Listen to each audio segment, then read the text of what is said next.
Okay, welcome to 5th generation Hobby Shop. Another video testing. Meron tayo ditong Wingun 708. Unit po ni Sir Abraham ng Bacolod. Okay, Wingun 708 2.5 version revolver. Airsoft revolver. Made in Taiwan. Ito yung kanyang box. Ito yung brand Wingun. Ito naman yung model 708. Yung haba po ng barrel ay 2.5 version. Okay. May kasamang owner's manual.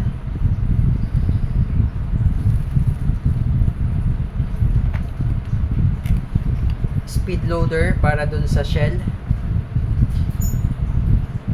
Hex screw, tactical rail, yung unit 708. Okay, at meron pa po siyang kasamang bala. Okay, plastic BBs. Okay, so ang kasama po niya ay .28. Nabusan po tayo ng .30. Okay. 0.28.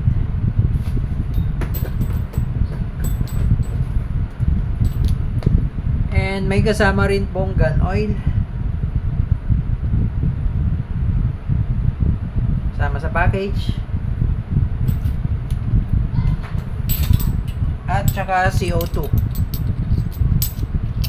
5 pirasong CO2.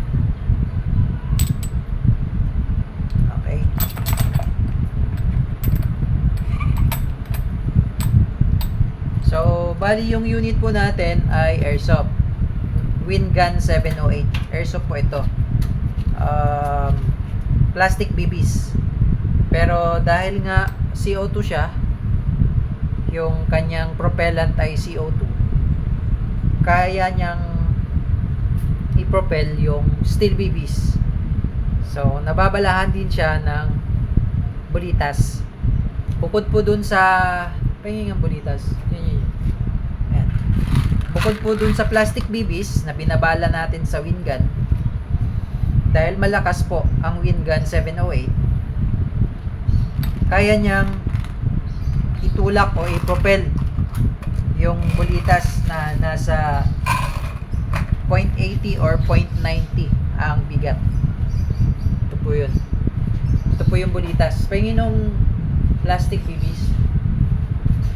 At yung magnet dyan, ano no? Dyan. Wala magnet. Yun na lang oh. Ito yung plastic BBs. 0.28 yung timbang. Ito naman yung steel BBs na nasa almost 1 gramo. As long as tama yung sukat, hindi malaki, pwede siyang gamitin sa ating Wingun 708. Okay, hindi po masisira ang barrel.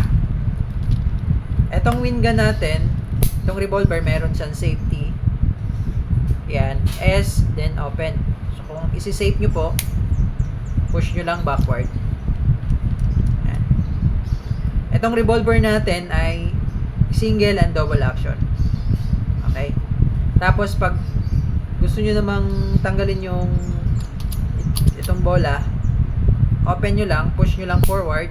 Medyo matigas lang po pag bago, pero katagalan lumalambot naman dyan. Push nyo lang forward, tapos tulak nyo lang. Yan. Ito yung kanyang shell. Tapos dito po nilalagay yung bala. Yan. Okay, as long as ang gagamitin nyo ay tamang sukat, pwede po siya. Dahil pag dumaan po siya dito sa barrel, nahuhulog lang po yan. Yan. So, hindi po masisira ang barrel nyo Kapag tama po ang sukat ng steel bibis na gagamitin nyo. Ayan. Lalagay ko po Ayan. So, hindi po magkakaproblema ang ating barrel. Pero pag yung sukat na malaki, babara po yan dito. At possible, masira ang barrel. Okay. 6mm po ang sukat ng steel bibis. Okay. Kasi may mga seller po, lalo na sa online, in order mo, 6mm yung steel bibis, pero ang dumating sa'yo, mas malaki. Mas malaki yung sukat. Bumabara lang dito, hindi lumalabas yung bala. Kailangan pili din tayo ng seller na yung talagang honest. Okay. Ang kagandahan nitong revolver na to, dahil CO2 siya, nababalaan siya ng steel bibis. Mamaya testing din natin yung accuracy at yung impact. Okay, so sa ngayon, maglalagay po tayo ng CO2. Meron po siyang pre na gun oil. So, bago po kayo maglagay ng CO2, every time po yun, lalagyan nyo po itong part na to ng oil. Lalagyan nyo rin po itong part na to, yung valve ng oil.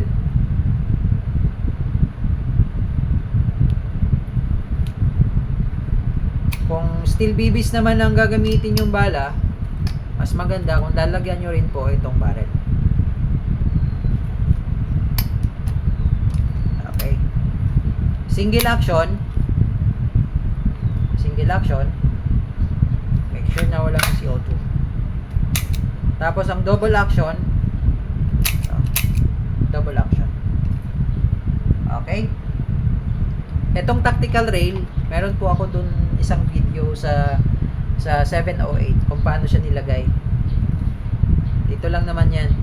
Adjust mo lang yung luwagan mo lang yung screw ng elevation, tapos may spring yan, tapos tanggalin nyo lang tong pin.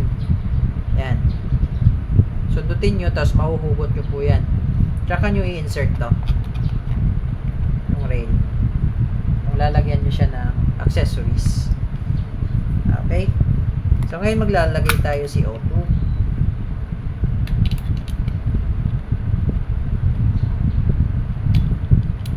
Then kailangan po mabilis lang yung pihit.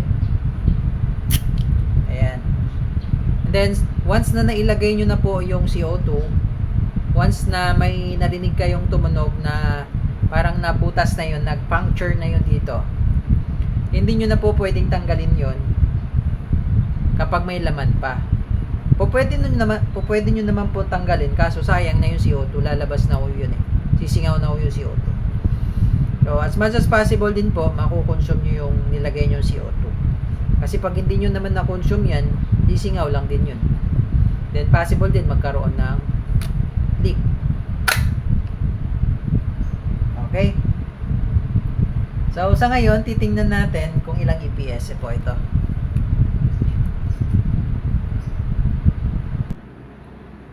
Testing po. Ang gamit po nating bala ngayon ay .28 plastic BBs. So maglalagay lang tayo ng 3.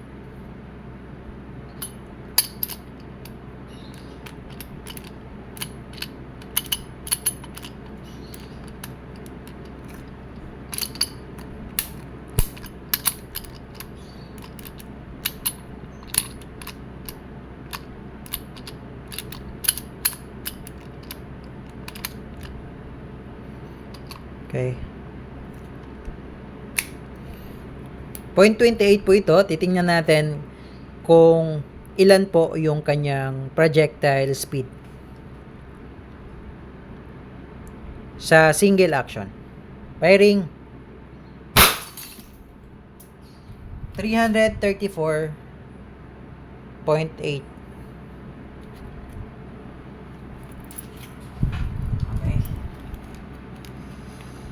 Ilang tayo ng iPro kasi delikado. Single action naman po. Hindi natin siya i-consider kasi ano po siya, error. Single action. 532.3. Ayan po. So ngayon, gagamit naman po tayo ng 0.20. Ito po yung 0.20.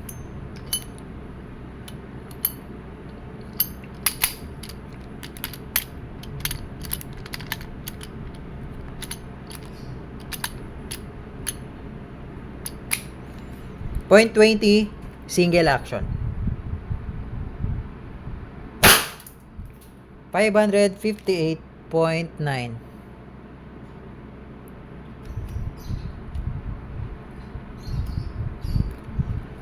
Double action. 420.4. Single action. 480.1. Okay. Release lang natin yung shell. And gagamitin naman natin yung steel BBs. Sa steel BBs, dalawa lang nilagay natin.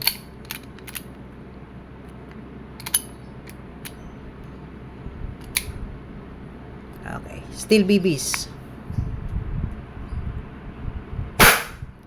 342.4. Single action po yun. Ito naman, double action. 351.2. So, yun po yung result ng ating projectile speed.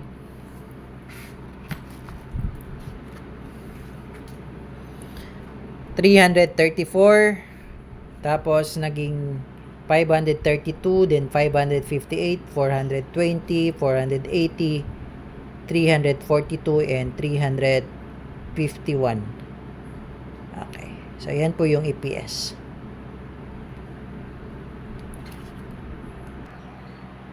And now, sa accuracy test naman po tayo. Ang gamit po natin ay 0.28. 0.28 grams. 2 to 3 meters. Distance. Wind gun 708. Revolver 2.5 inches version. Ang testingin muna natin yung single action.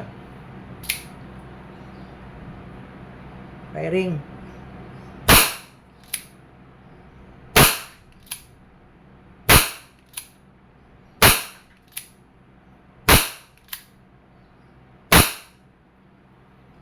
Okay. Single action po yun. Ganda ng groupings. Load tayo ulit ng 6. Tapos, ito naman yung titirahin natin. Itong part na to. Yung number 7. Okay. Para makita lang natin yung kaibahan. So, sa double action naman po tayo. So, yung number 7 po, yung sa may left side, yung ating target. Double action.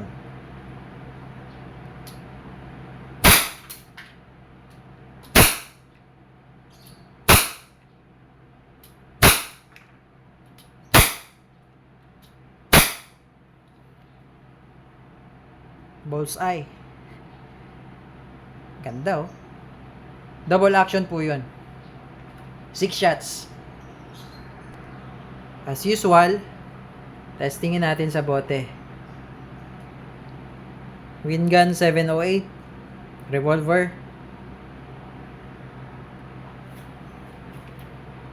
Single action. Firing. Ang gamit po nating bala doon ay 0.28. One shot lang. Sabog. Wasak. Wind gun 708 revolver. Okay, so Sir Abraham ng Bacolod, sir, okay na po ang inyong unit for shipping. Ayan, Wingun 708. Sa mga interested po sa unit na to, mag-direct message po kayo sa aming Facebook page, 5th Generation Hobby Shop. Yun naman po. Thank you.